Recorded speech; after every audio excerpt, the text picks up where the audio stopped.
আজকে আমার মেজাজটা অনেক খারাপ ছিল, মানে 100-র উপরে 200 ডিগ্রি পরিমাণ মেজাজ খারাপ ছিল। আজকে মেয়ের উপর অনেক চড়াও হয়েছি, অনেক রাগারাগি করলাম, শেষ পর্যন্ত মারতেও হয়েছে। তো যেটার কারণে এত রাগ, সেই কাহিনীগুলো একটু বলার চেষ্টা করতেছি, মানে শেয়ার করতেছি আপনাদের কাছে। সকালে টিফিন তৈরি করে মেয়েকে রেডি করিয়ে গাড়িতে উঠিয়ে দিয়ে এসে ঘরের সকল কাজকর্ম সেরে 2টার পরে হচ্ছে একটু রেস্ট নেওয়ার জন্য আমি বিছানায় একটু শুইলাম। আজকাল আমার একটু কাজকাম করলেই আমার হচ্ছে পায়ের নিচে একটু ব্যথা অনুভব হয়, বেশ ভালোই ব্যথা অনুভব হয়। তো বিছানাতে শোয়ার পরেই হচ্ছে ঘুম আসলো চোখে। যাই হোক, হয়তো বা 5-10 মিনিট আমি ঘুমিয়েছিলাম। এরপর গাড়িওয়ালা আমাকে ফোন দিয়ে বললো যে আপা, আপনার মেয়েকে নিয়ে আসছি। তো বাসার এমন একটা সিস্টেম যে রাত 12টা থেকে টানা 6টা পর্যন্ত লিফট বন্ধ থাকে।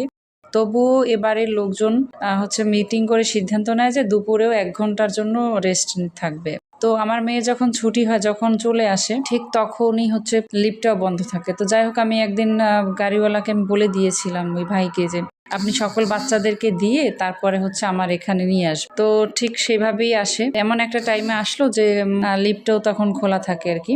আজকে এসেছে। আমি এদিকে দারোয়ানকে ফোন দিলাম যে যাতে একটু দ্রুত লিফটটা খুলে দেয়, কারণ টাইমও হয়ে আসছে লিফট খোলার টাইম।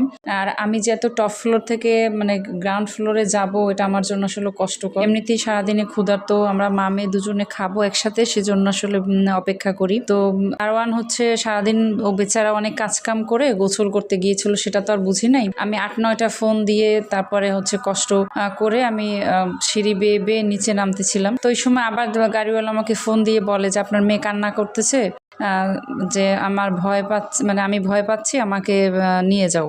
তোর সাথে কথা বললাম যে আম্মু আমি আসতেছি, তুমি একটু ওয়েট করো, তুমি তো আরো কয়েকদিন 2-4 মিনিটের জন্য নিচে চেয়ারে বসে থাকতে। তো আমি যখন নিচে গেলাম তখন আমার খুব কষ্ট হচ্ছিল, আমি পা দিয়ে দাঁড়াইতে পারছিলাম না, এতটা ব্যথা লাগতেছিল। তো তারপর দারোয়ানের সাথে একটু রাগারাগি করবো ভাবছিলাম, তো দেখি যে বেচারা গোসল করে মাত্র বের হয়েছে।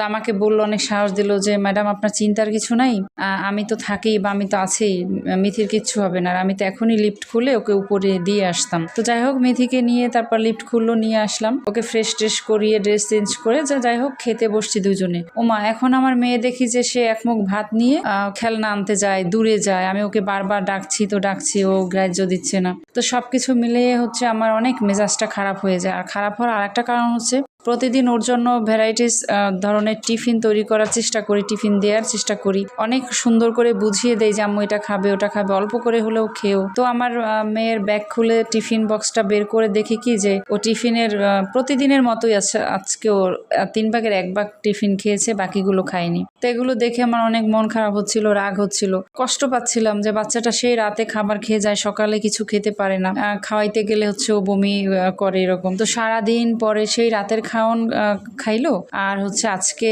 1:30টার পর টিফিনে একটু খাইলো। তো ও তো শুকিয়ে যাবে বা ওর শরীর খারাপ করবে, আমার অনেক খারাপ লাগতেছিল। তো এই জন্য অনেক বকাবকি করেছিলাম এবং লাস্টে আমি আর ধৈর্য মানে ধরে রাখতে পারি নাই, ওকে একটু মানে মারছিও আমি। তো যাই হোক বন্ধুরা, আজকে আপনারা দেখতে পাচ্ছেন যে পুটির একটা রেসিপি করছি, অনেক সুস্বাদু ছিল। তো সবাই ভালো থাকবেন আর আমাদের জন্য দোয়া করবেন। আল্লাহ হাফেজ।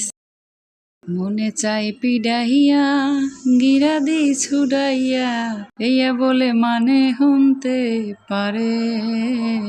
মনে চাই পিডাইয়া গিরা দি ছুডাইয়া, এইয়া বলে মানে হনতে পারে।